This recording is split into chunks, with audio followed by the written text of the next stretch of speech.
स्वागत है आपका फिर से 1857 की क्रांति के एक नए क्लास में। डियर स्टूडेंट, पिछला बार मैंने आपसे बताया था कि मैं आपको इसका सेकंड सीरीज ला कर दूंगा और ये सेकंड सीरीज की क्लास आज मैं शुरू करने जा रहा हूं। तो एकदम कमर की पेस्टी कस लीजिए क्योंकि अब शुरू हो रहा है 1857 की क्रांति का सेकंड क्लास। और इस क्लास में मैं इस चीज को आगे बढ़ाऊंगा कि 57 की क्रांति किस प्रकार से जोर पकड़ती है और किस प्रकार से हमारे देश को इसका लाभ मिलता है। 1857 की क्रांति में कहानी की शुरुआत में करूंगा आज के क्लास में कानपुर से। कानपुर में एक रजवाड़ा था बिठूर। यहां के राजा पेशवा बाजीराव सेकंड हुआ करते थे। पेशवा बाजीराव सेकंड कानपुर बिठूर के राजा थे। इनका कोई औलाद नहीं था डियर स्टूडेंट्स, तो इन्होंने एक पुत्र को गोद लिया। इनका नाम नाना साहब हुआ। इन्होंने नाना साहब नाम के एक पुत्र को गोद लिया।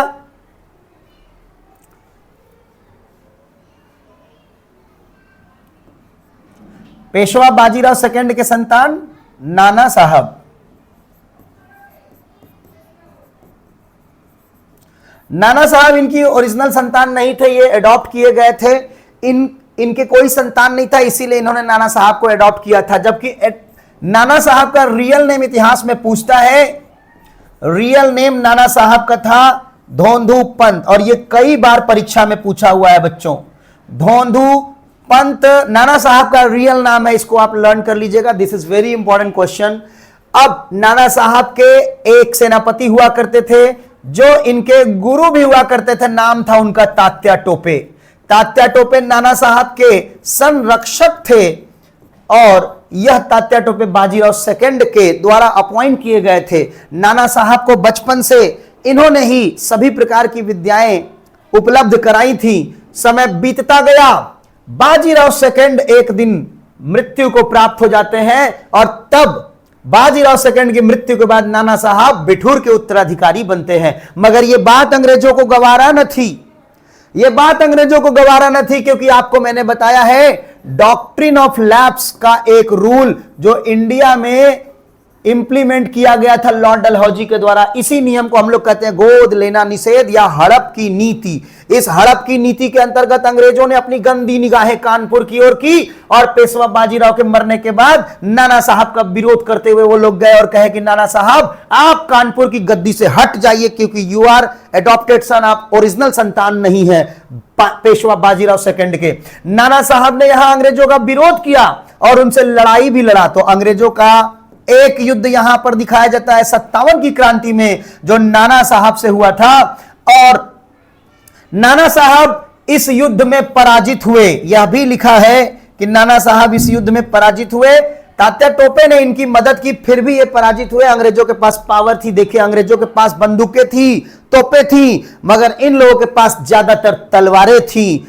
तलवार बंदूक के सामने टिक न पाया और नाना साहब को पराजित होना पड़ा। और पराजित होकर नाना साहब नेपाल की ओर फरार हो जाते हैं, अपने प्राण बचा लेते हैं और ये नेपाल की ओर चले जाते हैं। जब नेपाल की ओर नाना साहब चले जाते हैं प्यारे बच्चों, तो कानपुर की गद्दी सूनी हो जाती है और इस कानपुर पर अंग्रेजों ने डॉक्ट्रिन ऑफ लैप्स के नीति के अंतर्गत अपना अधिकार कर लिया। तो यह कहानी पेशवा बाजीराव और नाना साहब से रिलेटेड है। इसमें एक जानकारी की बात आपको और देता हूं मैं। नाना साहब का आपने वास्तविक नाम धोंधू पंत सीखा, इसी के साथ साथ तात्या टोपे का भी वास्तविक नाम आयोग ने कई बार पूछा हुआ है। तो तात्या टोपे के वास्तविक नाम की चर्चा यहां मैं कर देता हूं। इनका वास्तविक नाम था रामचंद्र पांडु रंग। यहां दो लोगों के रियल नेम आपको सीखने का मौका मिला। पहला नाना साहब का नाम धोंधू पंत और दूसरा तात्या टोपे का नाम रामचंद्र पांडुरंग। तो ये लड़ाई जो है कानपुर की अंग्रेजों के द्वारा जीत ली गई। नाना साहब नेपाल की ओर फरार हो गए। फिर कहानी आगे बढ़ती है। अब मैं एक ऐसा कहानी बताने जा रहा हूं जिसका संबंध सीधे झांसी से है, लेकिन कहानी की शुरुआत फिर से कानपुर से होगी। कानपुर और इधर मैं ला रहा हूं झांसी। क्या संबंध है जरा गौर करिएगा आप लोग ध्यान से। देखिए कानपुर में पेशवा जब जीवित था, पेशवा बाजीराव सेकंड जब जीवित था, तभी नाना साहब के साथ साथ इनके पास एक पुत्री भी थी जो इन्होंने उसको अपनी पुत्री माना था। ये पुत्र थे, इनकी पुत्री का नाम, नाना साहब के पुत्री का नाम यहां पर दिखाया गया है मनु मणिकर्णिका। आप जानते होंगे ये लक्ष्मीबाई का ही एक नाम है। तो कहानी के अब यहां बिंदु पर महारानी लक्ष्मीबाई का जिक्र करने जा रहा हूं। जरा गौर से देखिएगा किस प्रकार से कानपुर में महारानी लक्ष्मीबाई आती हैं। अभी अभी तो कहानी सुना था आपने कि नाना साहब भी लड़ाई लड़े थे। देखो प्यारे बच्चों, अगर आप वाराणसी की बात कर लें, वाराणसी में जन्म हुआ था एक कन्या का जिसका नाम था मणिकर्णिका। मणिकर्णिका नाम की एक लड़की का जन्म हुआ था जिसके पिता उसको प्यार से मनु बुलाया करते थे। और ये मणिकर्णिका या मनु कोई और नहीं, महारानी लक्ष्मीबाई ही बनेंगी आगे चल के। इनके पिता का नाम था मोरोपंत। इनके पिता का नाम था मोरोपंत और ये मोरोपंत कानपुर में पेशवा के सलाहकार हुआ करते थे, अर्थात ये नौकरी कानपुर में करते थे। मोरोपंत पेशवा के सलाहकार थे कानपुर में। जब बिटिया का जन्म बनारस में हुआ तो इनकी मम्मी का देहांत हो गया। मणिकर्णिका यानी मनु की मम्मी का नाम भागीरथी था, वह देहांत हो गया। उसके बाद मोरोपंत अपनी इस बिटिया को लेकर, जिसको मणिकर्णिका या मनु नाम दिया, लेकर सीधे वो कानपुर चले आए। और कानपुर में चूंकि पेशवा का कोई संतान नहीं था तो उन्होंने नाना साहब को पुत्र के रूप में गोद लिया और यही पेशवा मणिकर्णिका को अपनी पुत्री मान लेता है। तो मोरोपंत की पुत्री, ओरिजिनल ये मोरोपंत की पुत्री थी, लेकिन पेशवा ने इनको अपनी भी पुत्री मान लिया, यानी महारानी जो लक्ष्मीबाई आगे चल के बनेंगी। यह इनका पालन पोषण राजमहल में किया जाता है। और इन दोनों के गुरु तात्या टोपे हुआ करते थे। वहां पे कहानी मैंने आपको एक साथ नहीं बताई इन लोगों की, क्योंकि वो फिर सिंक्रोनाइज नहीं कर पाते, आप कंफ्यूज हो जाते, इसलिए नाना साहब की स्टोरी को अलग बता दिया। अब मैं महारानी लक्ष्मीबाई को इसमें ऐड कर रहा हूं। तो तात्या टोपे इन दोनों लोगों के गुरु माने गए। दोनों लोगों को धनुर्विद्या, तलवारबाजी, मल्ल युद्ध, घुड़सवारी इत्यादि प्रकार का जो ज्ञान था, इत्यादि प्रकार की जो कुशलता थी, ये इन लोगों में भरी तात्या टोपे में। और एक बात समझिएगा, जब भी कंपटीशन होता था नाना साहब और मनु में, मनु सर्वोपरि होती थी। और नाना साहब और मनु कानपुर में भाई और बहन की तरफ पले और बढ़े। स्थितियां बदलती गई जब मनु बड़ी हुई।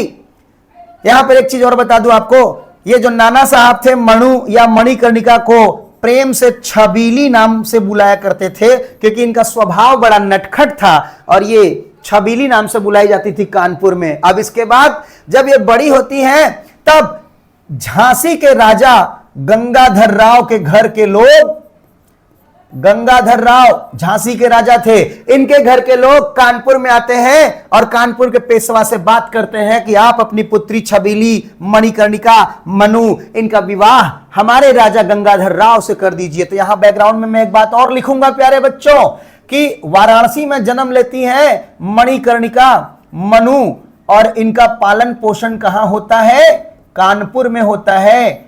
और कानपुर में इनको कौन सा नाम प्रदान किया गया? तो छबीली नाम प्रदान किया गया। देखिए, आपको मैं क्रम से बताते जाऊंगा, आप बहुत सही तरीके से आप सीख पाएंगे कि महारानी लक्ष्मीबाई का किन किन स्थानों से संबंध रहा है। इसके बाद जब गंगाधर राव के शादी का रिश्ता यहां जाता है तो पेशवा और मोरोपंत इन दोनों ने मिलकर गंगाधर राव से छबीली, मणिकर्णिका या मनु का शादी करना स्वीकार कर लिया। तो इनका विवाह होता है गंगाधर राव से। और जब गंगाधर राव के यहां ये ब्याह रचा कर जाती है, तब गंगाधर राव महिलाओं को बहुत इज्जत देने वाले, अपनी पत्नी को लक्ष्मी के समान मानते हैं और कहते हैं कि आज से हमारे देश के झांसी वासी, यानी झांसी वासी मतलब झांसी के लोग, आपको लक्ष्मी के नाम से जानेंगे। और इस कारण इनका नाम पड़ा लक्ष्मीबाई।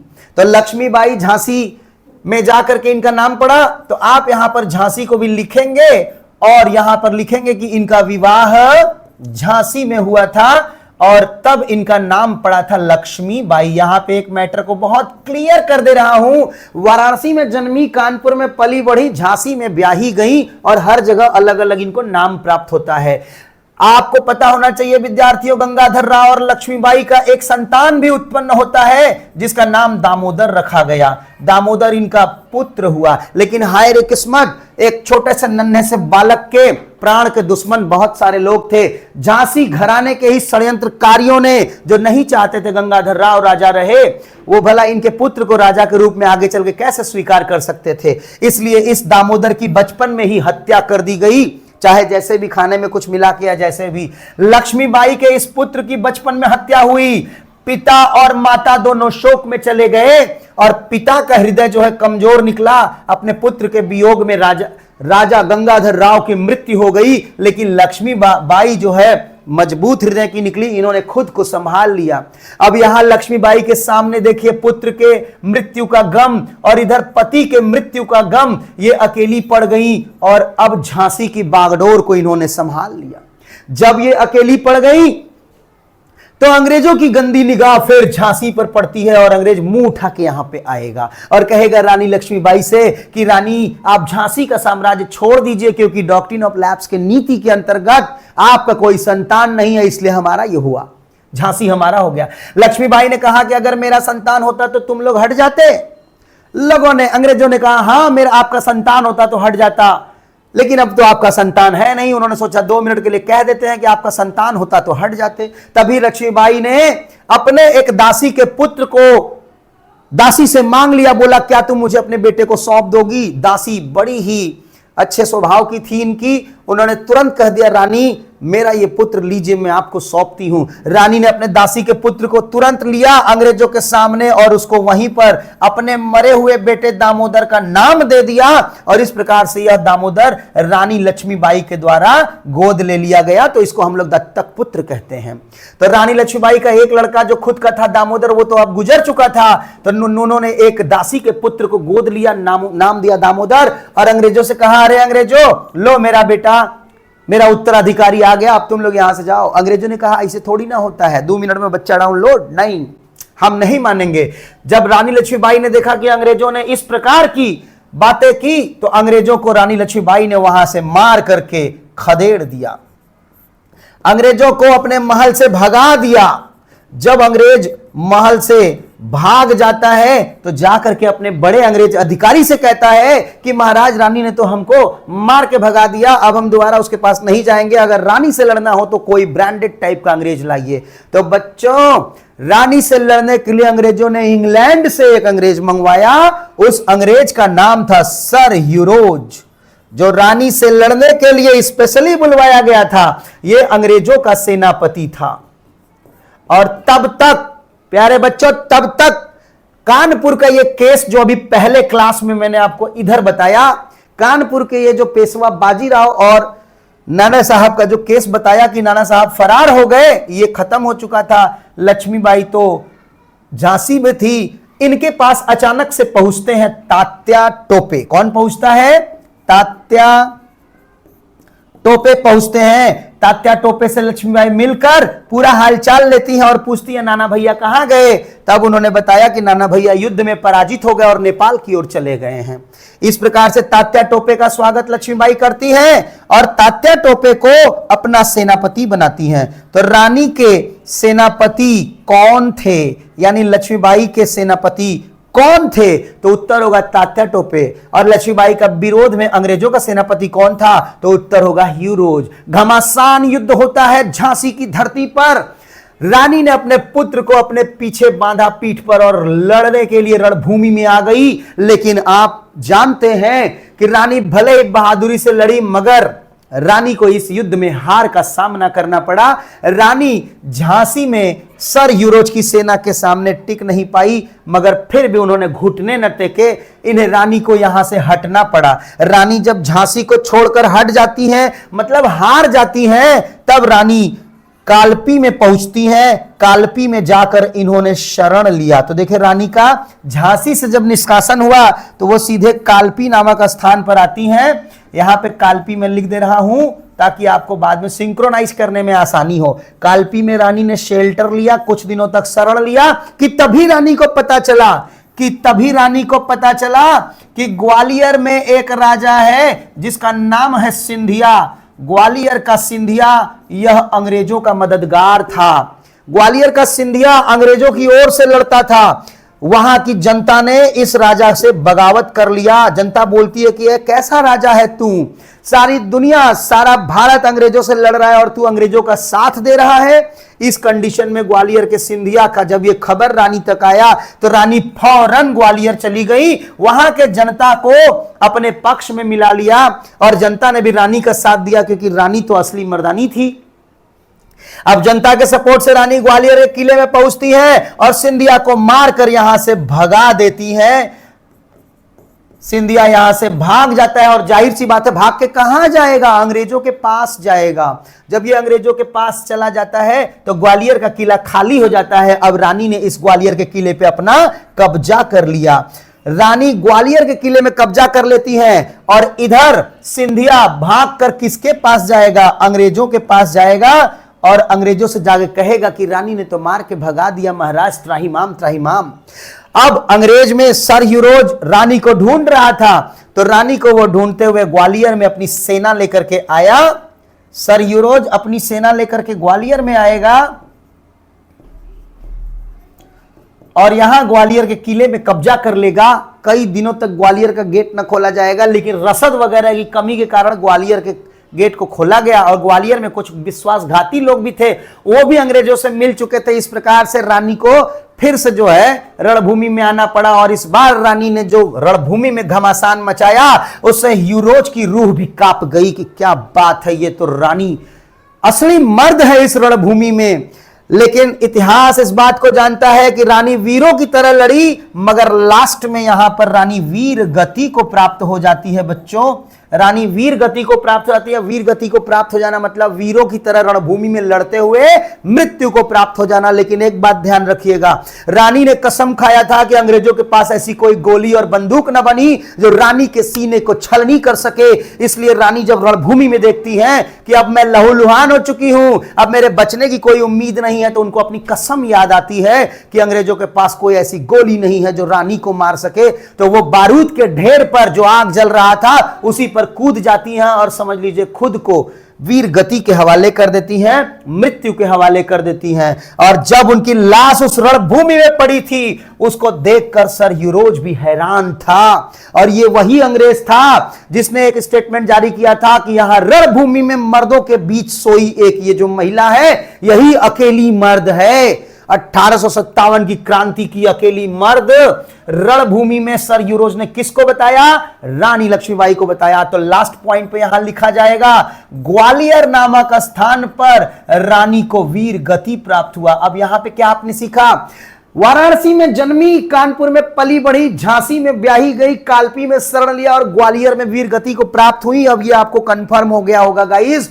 इस प्रकार से देखिए, झांसी भी रानी का ना रहा, कानपुर भी पेशवा का ना रहा, इधर ग्वालियर में जब रानी को वीर गति प्राप्त होती है तो सिंधिया को फिर से इसका राजा बना दिया जाता है। और कुछ दिनों के बाद तात्या टोपे भी शिकार होते हैं अपनों के। तात्या टोपे को अपने लोगों ने ही पुलिस के हवाले कर दिया और पुलिस ने इनको फांसी पर चढ़ा दिया। इस प्रकार से तात्या टोपे जो टाइगर था, जो शेर था, वह भी इस युद्ध में मारा गया। तो प्यारे बच्चों, ये थी कहानी हमारे झांसी की रानी लक्ष्मीबाई की। और सुभद्रा कुमारी चौहान ने तो बोला है, आपने पढ़ा होगा, चमक उठी सन 57 में वह तलवार पुरानी थी, बुंदेले हर बोलो के मुंह हमने सुनी कहानी थी, खूब लड़ी मर्दानी वह तो झांसी वाली रानी थी, खूब लड़ी मर्दानी वह तो झांसी वाली रानी थी। यह पोयम सुभद्रा कुमारी चौहान के द्वारा वीर गाथा में लिखा गया है महारानी लक्ष्मीबाई के विषय में। अब कहानी को आगे लेकर चलते हैं 57 की क्रांति में। लखनऊ व अवध डियर स्टूडेंट, आपको पता होना चाहिए कि ये दोनों एक साथ हुआ करता था, दोनों अलग अलग नहीं था, एक ही रजवाड़ा था। और यहां के राजा थे नवाब वाजिद अली।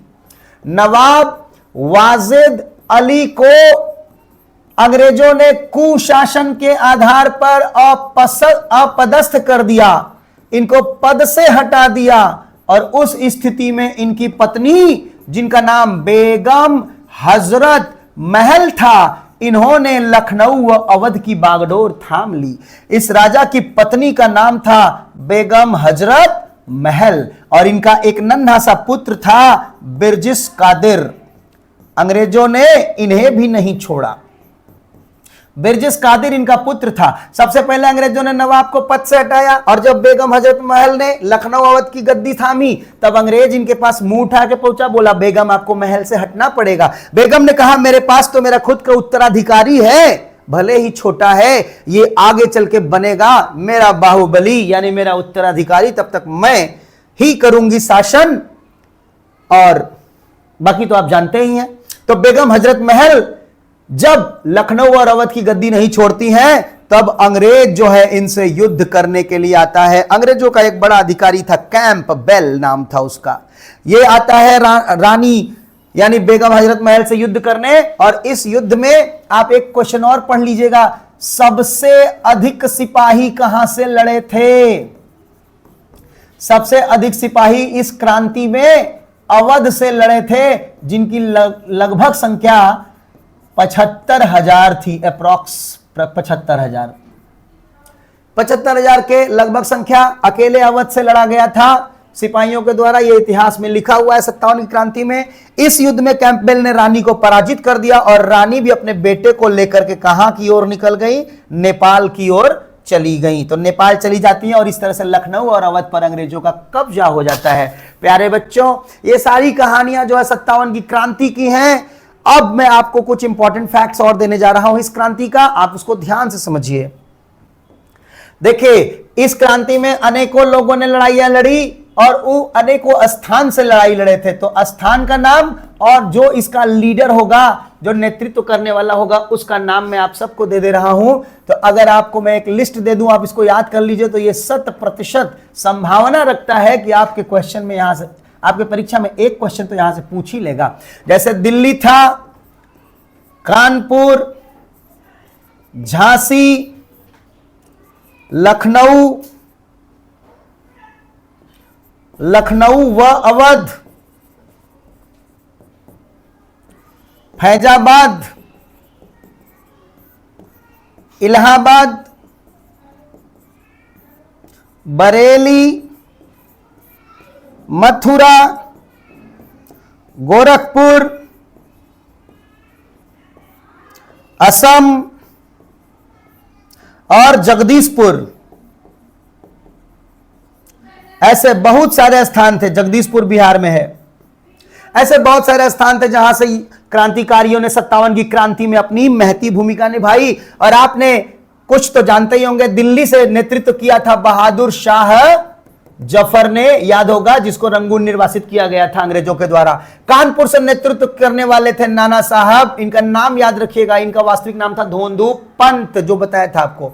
झांसी से युद्ध करने वाली या नेतृत्व करने वाली महारानी लक्ष्मीबाई थी, जिनके बचपन का नाम मणिकर्णिका, मनु और छबीली भी था, और बाद में इनको मर्दानी भी कहा गया। सर यूरोज भी इनकी प्रशंसा करता है। लखनऊ और अवध से युद्ध लड़ने वाली बेगम हजरत महल, यह भी रहेगा। फैजाबाद से जो युद्ध करता है वो था अहमद उल्ला, एक मौलवी अहमद उल्ला फैजाबाद से युद्ध करते हैं। इन्हीं को इतिहास में 50,000 का इनामी कहा जाता है, क्योंकि इन्होंने अंग्रेजों से युद्ध किया था, जंगल में छिप छिप के युद्ध किया था। इस युद्ध को कहते हैं गोरिल्ला युद्ध। और अंग्रेज जो है, बहुत अंग्रेजों को इन्होंने मारा। फिर अंग्रेजों ने जब देखा नहीं पकड़ में आ रहा है, तब उन्होंने इनके ऊपर 50,000 का इनाम रखा, और 50,000 का इनामी इसीलिए इनको कहा गया। बाद में ये पकड़े जाते हैं और इनको भी फांसी हो जाती है। एक मौलवी अहमदुल्ला थे और एक मौलाना लियाकत अली। लियाकत अली इलाहाबाद से लड़े थे बच्चों, यहां पर इसको आप नोट कर लीजिएगा। इलाहाबाद से लड़ने वाले मौलाना लियाकत अली। बरेली से लड़े थे खान बहादुर खान, जिनके आगे खान जिनके पीछे खान, वो है बहादुर खान। इसके अलावा मथुरा से देवी सिंह लड़े थे, याद रखिएगा ये लोग क्रांतिकारी थे। गोरखपुर से लड़े थे गजाधर सिंह। सब परीक्षा के लिए बहुत उपयोगी प्रश्न आपको दिए जा रहे हैं। असम से लड़े थे मनी राम दत्त। मनी राम दत्त असम से लड़े थे। और बिहार के जगदीशपुर से लड़े थे कुंवर सिंह। कुंवर सिंह वही योद्धा थे जो बहुत बुजुर्ग हो चुके थे और फिर भी युवाओं के लिए एक उत्साह के माध्यम हुआ करते थे। अंग्रेजों से लड़ाई लड़ेंगे, रणभूमि में इनके बाएं हाथ में गोली लगी, ये कुंवर सिंह के बारे में कहा जाता है। इन्होंने अपनी तलवार से अपने बाएं हाथ को काट करके रणभूमि में विसर्जित कर दिया और दाहिने हाथ से तलवार उठाकर अंग्रेजों से लड़ रहे थे, लेकिन लास्ट में ये अभी मारे गए। तो डियर स्टूडेंट, ये स्थान का नाम है, इसमें एक आध स्थान और है, जैसे मेरठ का नाम आएगा। मेरठ से कदम सिंह थे जो इस लड़ाई में लड़े थे नेतृत्वकर्ताओं के रूप में। मेरठ से कदम सिंह, इसको अलग से लिखिएगा, नीचे जगह न होने के कारण आपको ऐसे दे रहा हूं। प्यारे बच्चों, इतना काम हुआ, फिर भी 1857 की क्रांति को इतिहास में सफल नहीं बल्कि विफल माना गया। यह क्रांति सफल ना हुई, अगर सफल होती तो कब का अंग्रेज हमारे देश से चले गए होते, लेकिन यह क्रांति विफल हो गई और इसका कई सारा रीजन है। पहला रीजन तो इसका बताया गया कि एकता का अभाव, क्रांतिकारियों के बीच में एकता नहीं थी, राजाओं के बीच में एकता नहीं थी। इस कोने का राजा उस कोने के राजा से कोई मतलब न रखता था और अंग्रेज इसी का फायदा उठाते हैं। अंग्रेज उसको जाकर के चढ़ाते हैं कि तुमको वो गलत बोल रहा है और उसको जाकर चढ़ाते तुमको वो गलत बोल रहा है। ये दोनों आपस में लड़ जाते थे और जो बचता था उसको अंग्रेज लड़ा के मार देते थे। तो अंग्रेजों की ये नीति, फूट डालो और राज करो, डिवाइड एंड रूल, भारत के प्रिंसली स्टेट्स के राजा समझ न पाए और इसका परिणाम हुआ कि यह एकता के अभाव में जो है लड़ाई धीमी हो गई। दूसरा, इस लड़ाई को सीमित क्षेत्र में लड़ा गया। सीमित क्षेत्र में लड़ा गया। सीमित क्षेत्र का मतलब क्या होता है? अब यहां पे आप देखिए, कानपुर, झांसी, लखनऊ, फैजाबाद, इलाहाबाद, बरेली, मथुरा, गोरखपुर और मेरठ, ये सब उत्तर प्रदेश के स्थान हैं। इसमें खाली दिल्ली, असम, जगदीशपुर, बिहार, ये खाली अगल बगल के राज्यों के नाम हैं। इसमें आप देखेंगे तो सारे क्षेत्रों से लड़ाइयां नहीं लड़ी गई, बहुत जगह सब लोग निष्क्रिय रहे। पढ़ा लिखा वर्ग इस लड़ाई से दूर रहा। पढ़ा लिखा वर्ग इस लड़ाई से दूर रहा कि हमसे क्या मतलब, हम तो अपना काम कर रहे हैं। बताइए भैया, अगर पूरा देश लड़ रहा है तो आपको भी तो लड़ना चाहिए ना। तो इसलिए कहते हैं पढ़ा लिखा वर्ग के दूर होने के कारण भी यह लड़ाई धीमी पड़ गई और सीमित क्षेत्र में लड़ा गया। और इसके लिए कोई योजना का अभाव भी एक कारण बताया जाता है कि योजना का अभाव भी एक कारण था इस लड़ाई के असफल होने का। योजना का कारण मतलब क्या होता है? योजना का अभाव। अगर आप कोई भी प्रकार का एग्जाम क्वालिफाई करना चाहते हैं, किसी भी प्रकार का सक्सेस पाना चाहते हैं, तो सबसे पहले आपको होमवर्क करना पड़ता है। जैसे आप तैयारी कर रहे हैं तो आपके जीएस में मैथ्स, जीएस में history, geography, polity, current affairs वगैरह वगैरह, ये सारे सब्जेक्ट को आपको तैयार करना पड़ेगा, तभी आप परीक्षा में बैठ सकते हैं। तो इस तरह से योजना बिना बनाए ही ये लोग युद्ध में कूद गए, जिसका परिणाम यह हुआ कि अंग्रेजों ने सभी का दमन किया। इसीलिए 1857 की क्रांति को विफल क्रांति भी कहा जाता है, यानी यह एक विफल क्रांति होती है, असफल क्रांति होती है। तो डियर स्टूडेंट, आप लोग इतनी बातों को अगर ध्यान में रखते हैं तो 1857 की क्रांति से रिलेटेड आपको कोई ना कोई जरूर परीक्षा में क्वेश्चन मैच करेगा। आज की क्लास में हम आपके साथ यहीं तक का सफर देते हैं। अगली क्लास लेकर फिर आऊंगा एक नए एनर्जी और एक नए जोश के साथ। तब तक बने रहिए हमारे क्लास के साथ। आप सभी को इस वीडियो को देखने के लिए बहुत बहुत धन्यवाद। Thank you so much.